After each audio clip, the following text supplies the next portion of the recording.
Bharat today Telugu news కి స్వాగతం. నా పేరు వరుణ్. ఇక డీటెయిల్ చూస్తే సూర్యాపేట జిల్లా పెన్పహాడ మండలం దుబ్బాతండ మేఘ్యమే తండ ధర్మాపురం గ్రామంలో ఎస్ఆర్ఎస్పీ కింద ఎండిన వరి పొలాలను కూడా పరిశీలించిన మాజీ మంత్రి సూర్యాపేట ఎమ్మెల్యే గుంటకంట్ల జగదీష్ రెడ్డి. ఇక నేను అడిగే ప్రశ్నలకు సమాధానం చెప్పలేని సర్కారు నాపై సస్పెన్షన్ వేటు వేసింది. మాట్లాడకుండా అసెంబ్లీలో నన్ను సస్పెన్షన్ చేసినా నా గొంతు ప్రజల్లో వినిపిస్తాను. నన్ను సస్పెండ్ చేసినా పర్వాలేదు.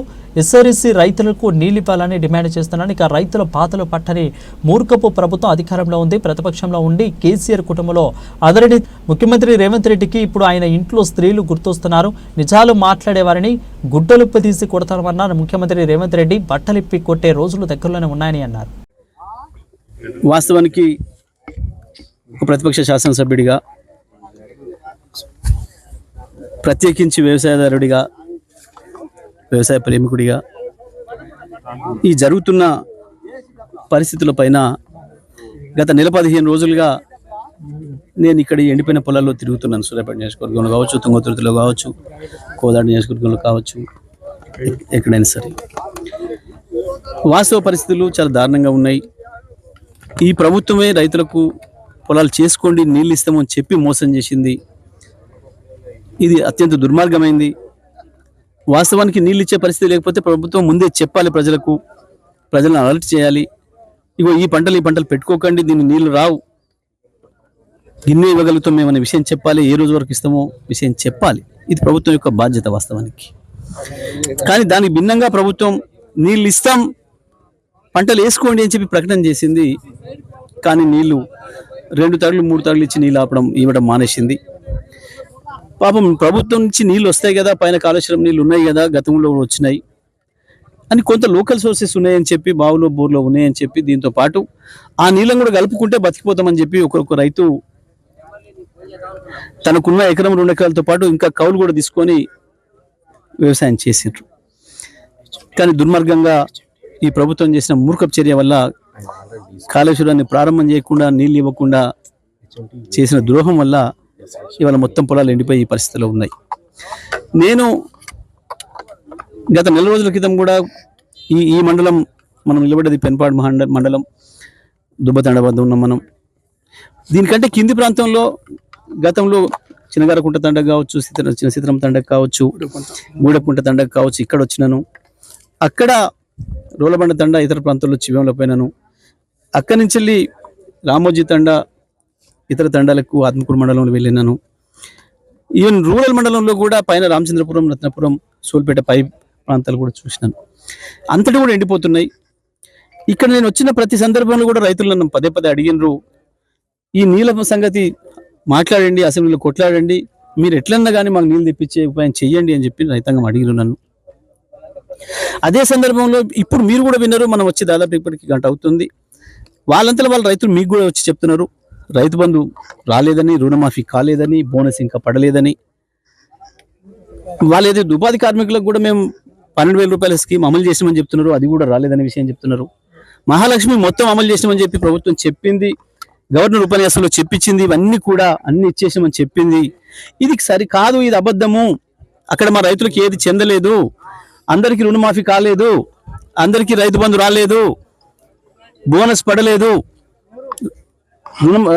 మహాలక్ష్మి అమలు కాలేదు, తులం బంగారం ఇవ్వలేదు, మా ఈజీఎస్ కార్మికులు, మా ఉపాధి హామీ కార్మికులకు 12,000 రూపాయల పథకం ప్రారంభమే కాలే, ఎవరికి ₹1 రాలేదు.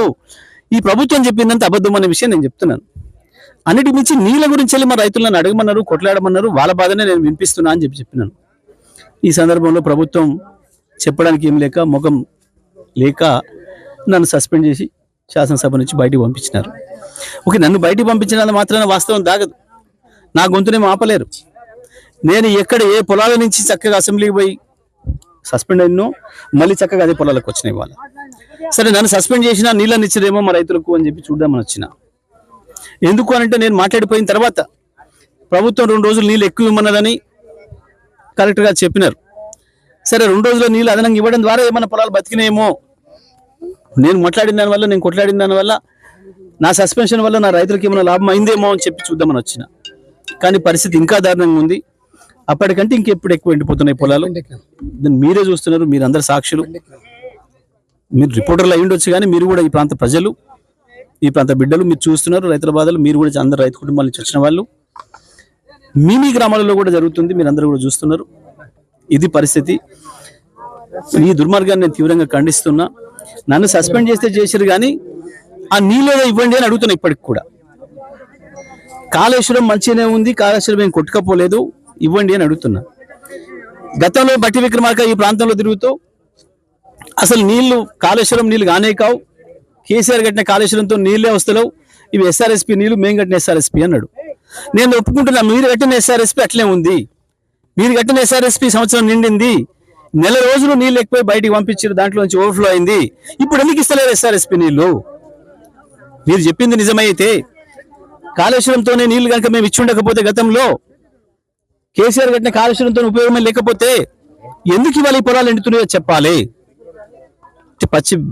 పచ్చి అబద్ధాలు చెప్పి ప్రజల్ని మోసం చేసి కాళేశ్వరం లేదని చెప్పి దాంట్లో ఇసుక అమ్మదొబ్బడం మొదలుపెట్టి వందల వేల కోట్ల రూపాయలు సంపాదించుకోవడం, జైలు వేసుకోవడం మొదలుపెట్టి ఈ రైతాంగాన్ని, వేలాది లక్షలాది రైతాంగాన్ని చావగొడుతున్నారు మొత్తము.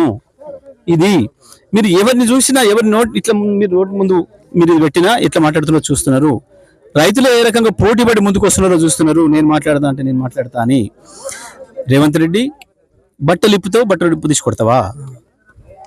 ఎందుకు నేను నిలదీస్తే రైతాంగం ఆ విషయాన్ని రిపోర్టర్ మిత్రులు వాళ్ళ మీడియాలో చూపిస్తే కొడతావా?